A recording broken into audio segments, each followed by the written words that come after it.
You're meant to be in here. We can take it as all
Good morning all and welcome to the Usher Institute here in Edinburgh.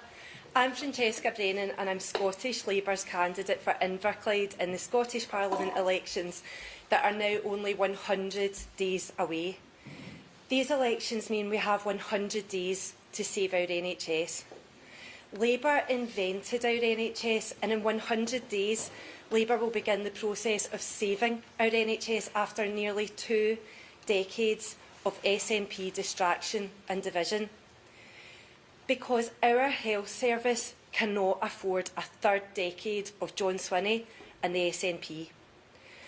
I'm the trustee of a mental health charity in Inverclyde. I see the impact of the SNP's failures on the NHS that we've had in our communities, particularly in mental health. That charity offers a service every week with no referral or appointment. We encourage people to just walk in. Demand is increasing. After almost 2 decades of SNP government, Scotland's mental health services are in crisis. They promised parity between physical and mental health, but instead we've seen soaring waiting lists, slashed budgets and thousands left without the treatment they need. Last year, more than 10,000 children in Scotland had a referral rejected by their health board. 10,000 young people essentially rejected for support. 10,000 cries for help, which are met with fingers and ears. But it doesn't have to be this way. We can choose to save our NHS, fix the mess and build a better service. Under a Labour government, Scotland will have a dedicated mental health emergency response service staffed by specially trained paramedics, nurses and mental health professionals responding directly to 999 calls. These teams will deliver immediate support, specialist triage and safe transfer to the right place for ongoing care. That's the change you get with Labour, saving our NHS, renewing it for modern times and giving it back to patients and staff. Because it's patients and staff that our NHS belongs to. But too many patients and families have been let down by an overstretched health service. No one knows that better than our next speaker, my fellow Scottish Labour candidate, Jordan Stocko.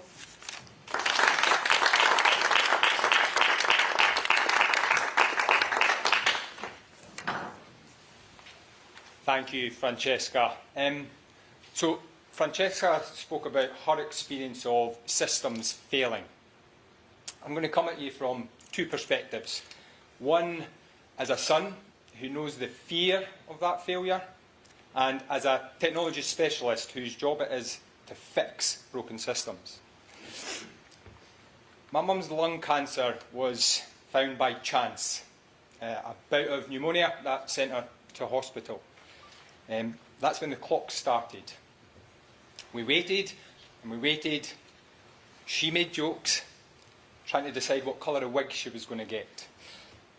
But underneath it all, we felt the weight that was on her shoulders as she continued to wait to be seen. I'll always remember thinking, what if we'd found it sooner? What if there was something out there that could have caught it? This is why the 62-day standard isn't just a statistic.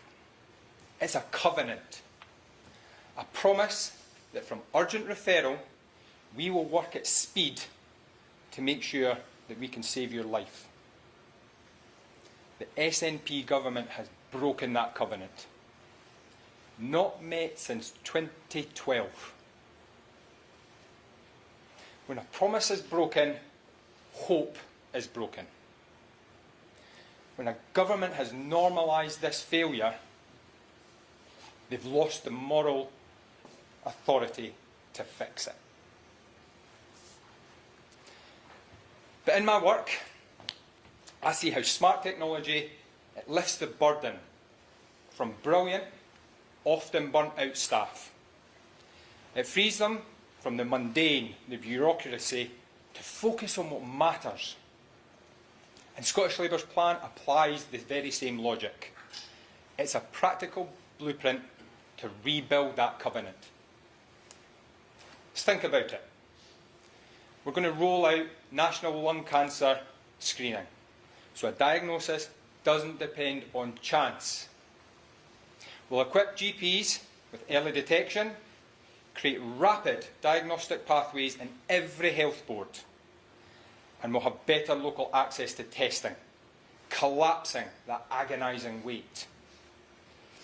We'll use our world-renowned life sciences so that Scots benefit from the cutting-edge research and trials that take place right here. This is how you use technology and political will, not just to meet a target, but to surpass it and save lives. We have 100 days, colleagues, choosing between a government that has accepted this failure or a Labour plan that fights with every tool we have. My mum lost her fight. That's why it's so important that we win ours. Thank you.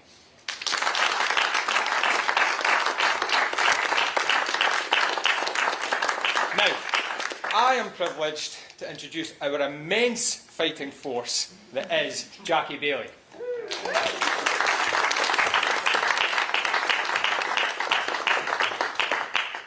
Jordan, thank you so much for sharing your story, and it's that experience that drives us on each and every day. So good morning everybody, welcome to the Usher Institute on one of the key dates in this election campaign. For me this is important for two reasons.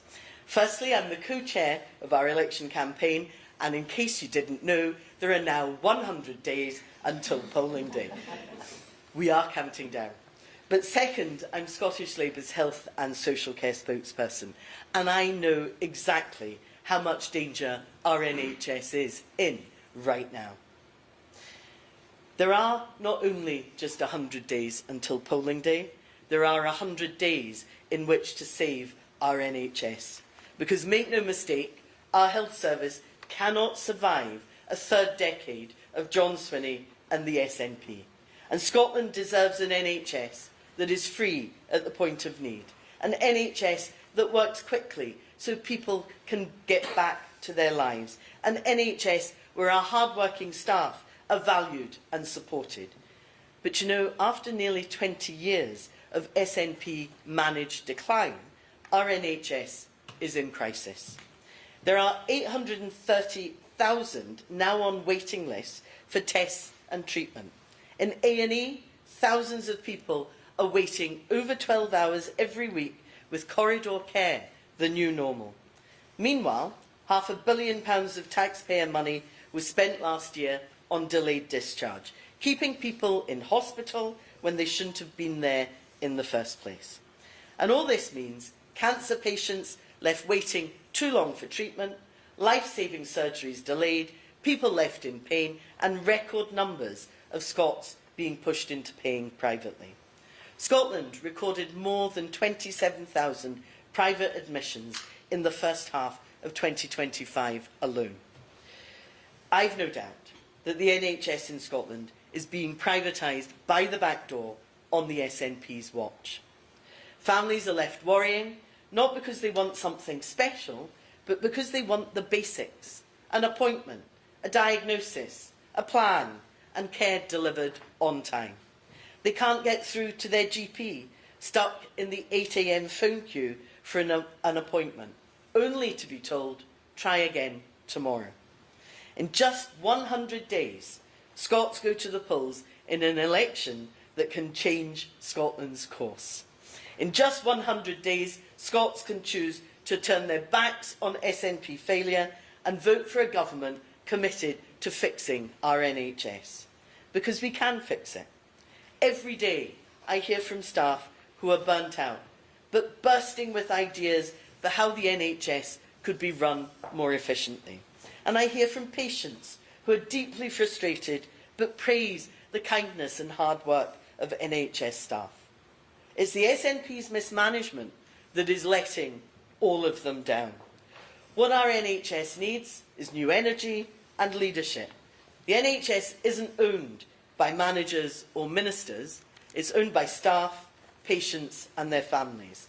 And nobody knows this better than our next speaker, a respected surgeon, former president of the Royal College of Physicians and Surgeons of Glasgow, and I'm pleased to tell you, the Scottish Labour candidate for Renfrewshire North and Cardonald. Welcome, Mike McCurdy.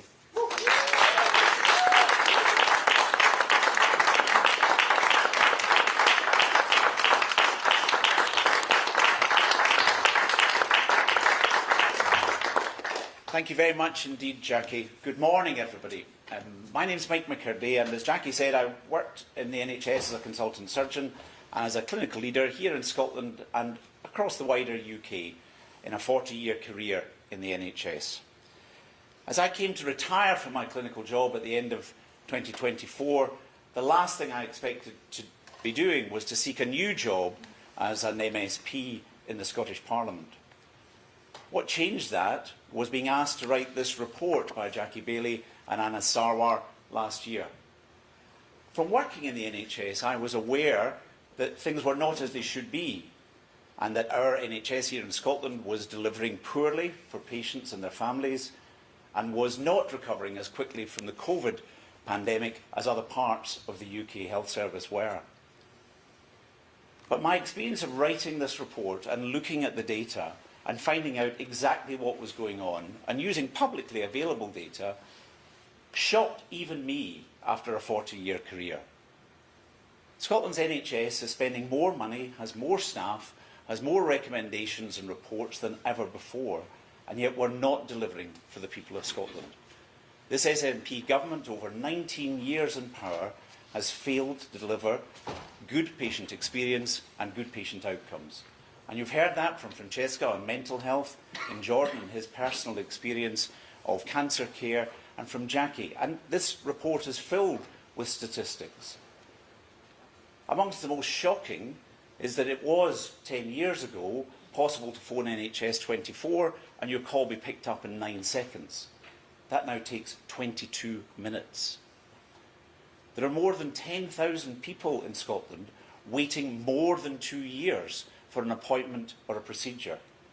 The equivalent figure in England, a country more than 10 times the size of Scotland, is less than 200 people.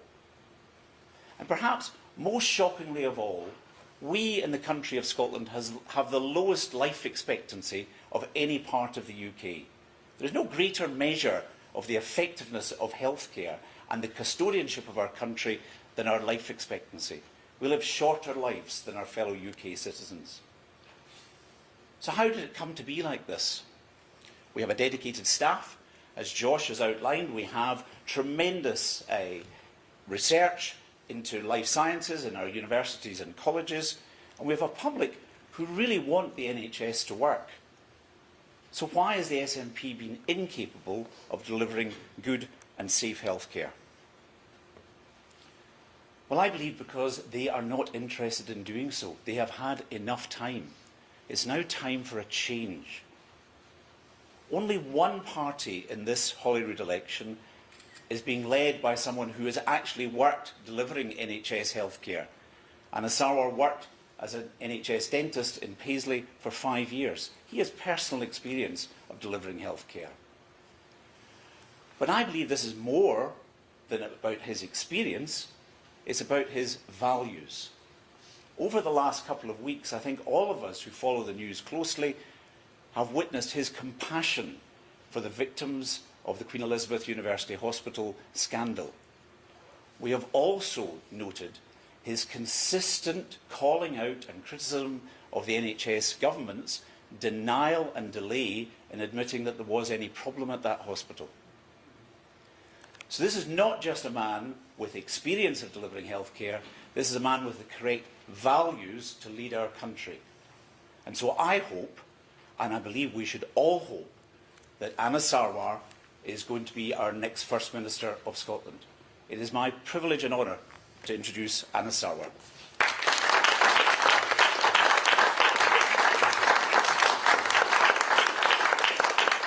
Friends, in 100 days' time, Scotland faces a choice.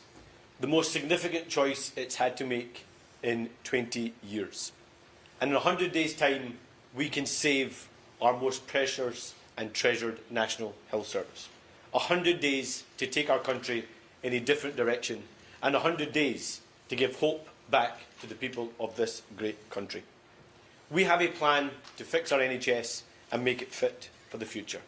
But above all else, we want to take our NHS out of the hands of incompetent ministers and bureaucrats and managers and put it back in the hands of the people it truly belongs to, the patients, the doctors and the nurses. And that's the promise and commitment I make to you today.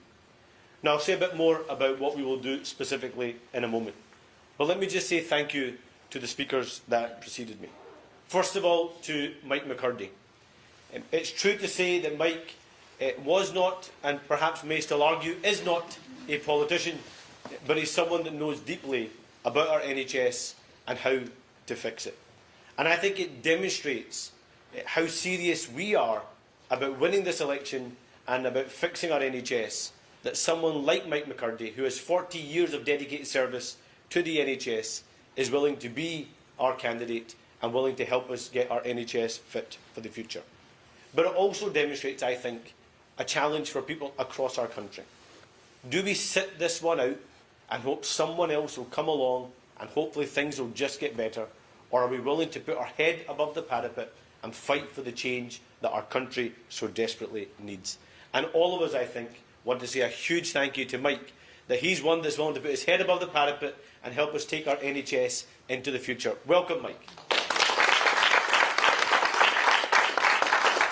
I also want to thank both Francesca and Jordan, both who have personal experience like we all do. We all have personal experience of the NHS, personal experiences of when the NHS has been there for us and been there to care, been there to treasure, and actually had really positive interventions in our life.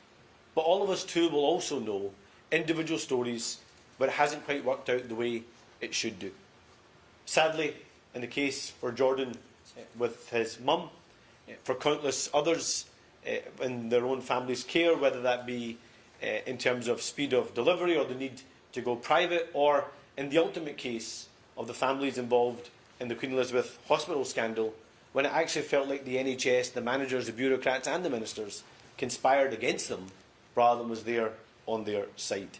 So for all the families and for all the patients and for all the people who work in our NHS or rely on our NHS every single day, this election and this choice is about you.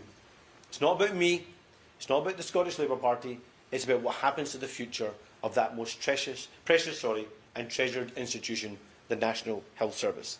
And it is for you, the patients, for you, the doctors, for you, the nurses, that we are determined to win this election and get our NHS back to where it belongs.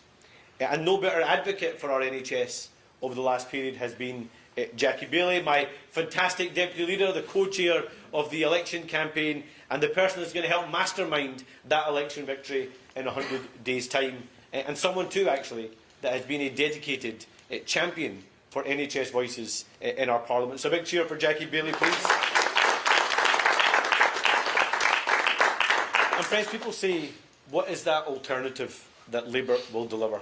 And let me say a bit about that in a moment. But I also want to talk about the risk if we don't change course. The risk if we just view this election as being one of non-consequence, one of protest, not one ultimately of choice. This election won't decide what happens somewhere else. It will decide what happens here in Scotland. It will decide what happens to our schools, our hospitals, our GP services, our social care system, our families, our communities, our towns, our cities, our villages and our islands. This election is about our NHS. And for any other political party or any other political leader, including the sitting First Minister John Swinney and the SNP, they want to make this election about everything but Scotland, but I'm determined to make it about Scotland. And who can blame them for wanting to talk about anything else apart from their record? On their watch, more than 830,000 Scots waiting either for treatment or for diagnosis, including almost 10,000 waiting over 2 years. Over 2 years on an NHS waiting list. That's 53 times higher than the number in England, despite them having 10 times the size of population we do. It means for all those thousands of people who wait far too long at A&E, and when the Royal College of Emergency Medicine tell us that that leads to unnecessary deaths in the future. To all those people that are stuck in hospital, desperate to get out, cleared to leave, but can't, because they can't access that care package either at home or indeed in a care home. For all those who've had to remortgage their homes, borrow from friends and family, or have had to travel elsewhere to get the private diagnosis or the private treatment when they should be getting that here at home. Those waiting in pain, in anxiety, and putting their lives on hold, and all the personal consequence that has on their health, but also on their economic opportunity, and indeed on their friends and family. That's the record of shame for the SNP. That's the record of failure, and that's one that we want to stop and take our NHS into the future. Now, people often say that all hope has gone. The NHS can never be fixed. It's always going to be broken. It can't go back to those founding principles. I reject that out of hand. Our NHS can work. Our NHS can be fit for the future. Our NHS can deliver for everyone the way it should. But what we need is a government that meets the ambition of the people and works as hard as our NHS staff do if we are to make it a reality. So what will Scottish Labour do to fix it? First, we will declare that national waiting times emergency to make sure patients can receive the care they need regardless of where it is available across the country. We will also make sure we take capacity wherever it exists so we can clear those backlogs and so people don't have to use their own money to get the treatment they need. We will reform primary care to end the ATM rush for a GP appointment, and we will bring back the family doctor. We will end corridor care and stop all the bed blocking by making sure we invest in social care and the pathways that people need to get those care packages at home or indeed to have that place in a care home. We will also bring parity in terms of mental health and physical health by launching the Mental Health Emergency Response Service, making sure there are trained paramedics, nurses and mental health support responding directly to 999 calls, not untrained police officers. Now that does two things. One, of course, it gives better dignity and care to the patient, but it also releases those police officers so they're not stuck in A&E departments, they're not stuck in courtrooms, they're not stuck responding to 999 calls. Instead, they're on the front line supporting their communities and fighting crime. And ultimately, we will cut the bureaucracy so we've got fewer chief executives, fewer finance directors, fewer managers and more nurses and more doctors on the front line. Fewer bureaucrats who think their job is to stand up and defend the government and conspire against the patient, and more money to the doctors and the nurses that treat the patients and better outcomes for people across the country. Now, let me just say a couple of things in closing before we open up to questions. First of all, on the Queen Elizabeth University Hospital. I've said this already over the course of the last week and I want to repeat it again today. I believe what has happened at the Queen Elizabeth University Hospital is criminal incompetence. It's negligence, it's criminal incompetence, and those responsible must be held to account. And what the public inquiry has done is looked in detail at the decision-making and the decision-making gaps in the managers and the staff on the site. What it hasn't done is investigated and questioned those responsible for the political decision-making.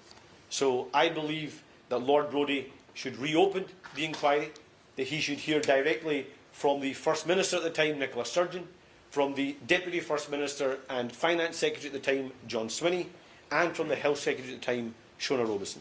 So we can have full transparency about who knew what and when, and why that hospital was allowed to open too early, and the negative consequences, devastating consequences, that followed, with patients getting infections they shouldn't have and lives being lost when they shouldn't have too. So I want all that to come in and see the light of day. And let me also make this commitment. For 7 years now, we've been told repeatedly by SNP ministers and officials that there's nothing to see here. And they've always presumed that somehow we'll just go away, or the patients will go away, or the families will go away, or somehow I will go away. Let me make this abundantly clear to every single minister in government, every single official: we are not going away. We will get the answers, we will get truth, and we will get justice. And you may try and evade that for the next 100 days. But in 100 days, we will elect a new government in this country. In 100 days, we will get our NHS back on track. In 100 days, we will save our NHS.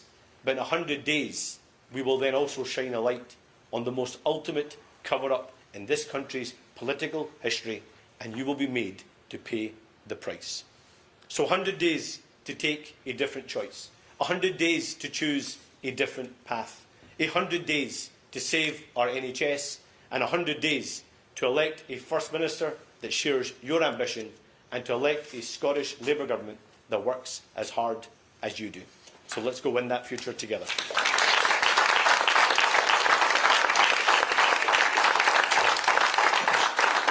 Thank you very much, folks. We're going to now take some questions from the press. I'll start with Kieran Andrews. Thanks very much. As you mentioned there about there being fewer bureaucrats that see it as a job to stand up for the Scottish Government, you also want to cut the number of territorial health boards down to 3. Can we assume that the logic from that then is you'll follow West Streeting what he's done in England and get rid of NHS Scotland to make health board bosses directly accountable ministers? So the structure is already slightly different to that of NHS England. So NHS England wasn't set up the same way as NHS Scotland was. But to the principle of the point, Kieran, yes, I think it's about time we had ministers that took responsibility and ministers that were held to account. If something happens when I'm the First Minister and under my government, I will hold my ministers and my officials to account and not always look for someone else to blame. And that's sadly what happens too often in our National Health Service.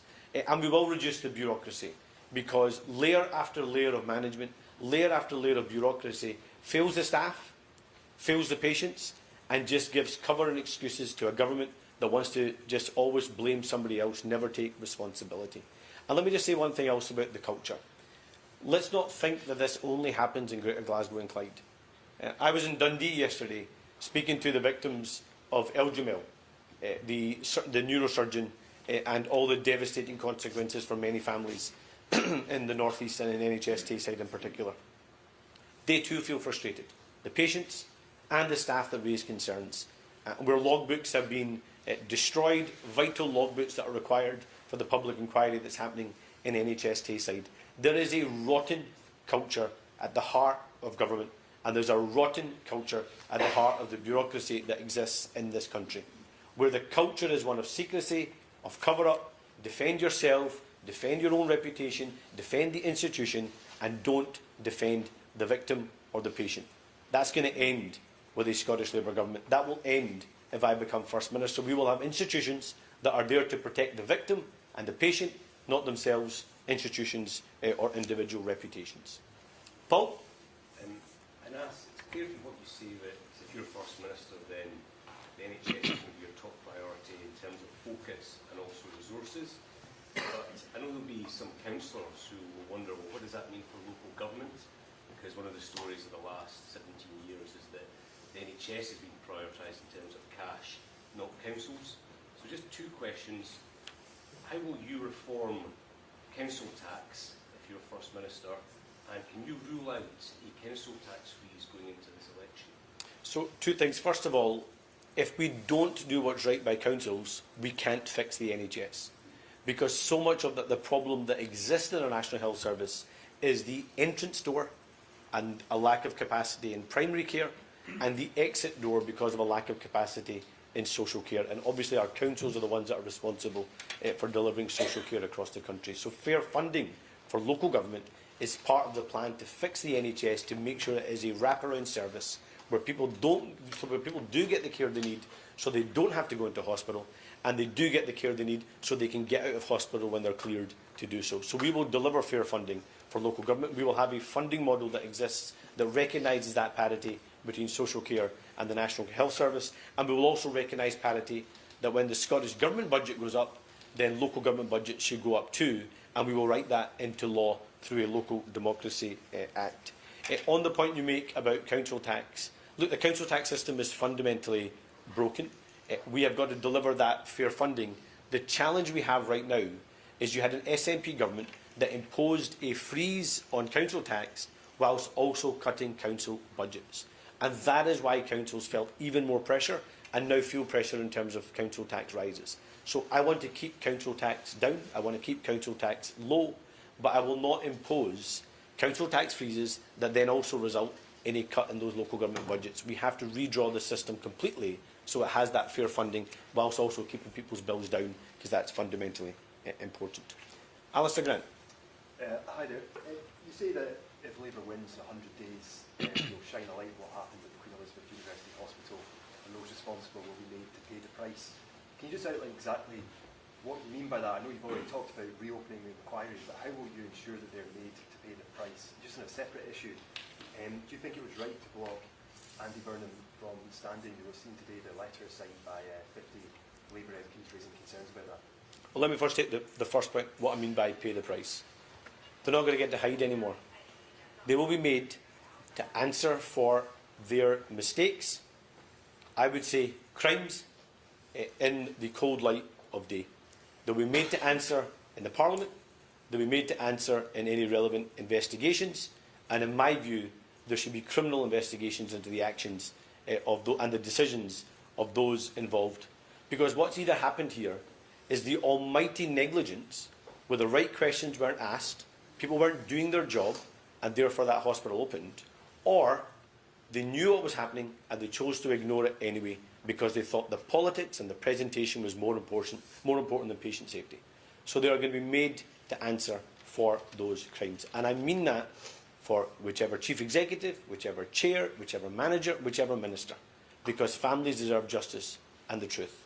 And let me also just emphasise this point, Alistair, is the government is now asking us to believe the same people that told the same story for the last 10 years and to ignore the same 3 doctors that raised the same warnings for the last 10 years too. Those 3 doctors have proven to be right in every single thing they said, and those managers and ministers have been proven to be wrong in everything they said. So I know whose side I'm on. Those 3 doctors are whose side I'm on. If they're not satisfied, I'm not satisfied, and no one in the public should be satisfied. And therefore they had to be at the heart of whatever comes next. On the question you asked about Andy Burnham, of course that was a decision taken by the NEC. Andy Burnham is a friend of mine, a colleague of mine, someone that's doing a fantastic job as Greater Manchester Mayor. Actually a lesson I think that the regions of Scotland can learn from about how you do proper regional economic development. But now that decision has been made, the Labour Party has to get behind whoever the candidate is going to be in that by-election and make sure they defeat the poison of reform. Do you think it was right to make that decision, though? It's a decision for them, it's a decision for the managers in England to decide what the selection process is. For Scotland, of course, we decide our selection processes in Scotland, and it's now for the good people of Manchester to decide who they want their new MP to be, and I'm sure they'll have a fantastic Labour candidate to vote for. Tom Gordon. Just following on from the Andy Burnham thing, do you think he should just put his leadership ambitions to one side? I'm only interested in one person's leadership ambitions, and that's mine.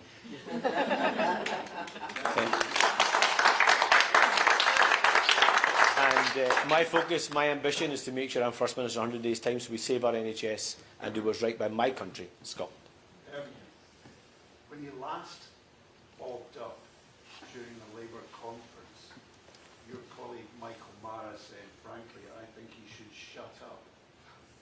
Do you still think Andy Burnham, ought to shut up or just go away? I think Andy Burnham should continue what he's doing, which is delivering for the good people of Greater Manchester with Labour values every day. He is a star player on the pitch, and he should keep doing what he's doing. But as I said, I'm focused on changing one person in a big job, and that's the person in Butte House, and that's the focus in the next 100 days. Rachel? Hi, I'm over here. Hi. Oh, sorry, Rachel. Didn't see you there. Just following on from that, aren't you worried that the focus is going to be on the fate of the UK government rather than on the plans for Scotland? So, again, I think this is the key question for the next 100 days, is do we focus on what's happening in a government somewhere else, in positions somewhere else, or do we focus about what happens here? Because in 100 days' time, what people in Scotland are choosing is who they want Scotland's First Minister to be, who they want Scotland's government to be, and what focus they want on the issues relevant to Scotland. And what I don't understand from a government that claims it's on the side of Scotland, Why don't they want to make this election about Scotland's NHS? Why don't they want to make this election about Scotland's schools? Why don't they want to make this election about Scotland's towns, cities, villages and islands? Why don't they want to make this about Scotland's transport system? Why don't they want to make this about Scotland's families and the support they get either through childcare or access to education or the skills system? Why don't they care about Scots? So I'm going to make this election about my country, my people, Scotland. And I mean everybody in Scotland, because I've seen reference from another party this week about who my people and my community are. My people are the great people of Scotland. My community is every community in Scotland, and that's the people I'm determined to lead in 100 days' time. Thank you all so much. Thank you.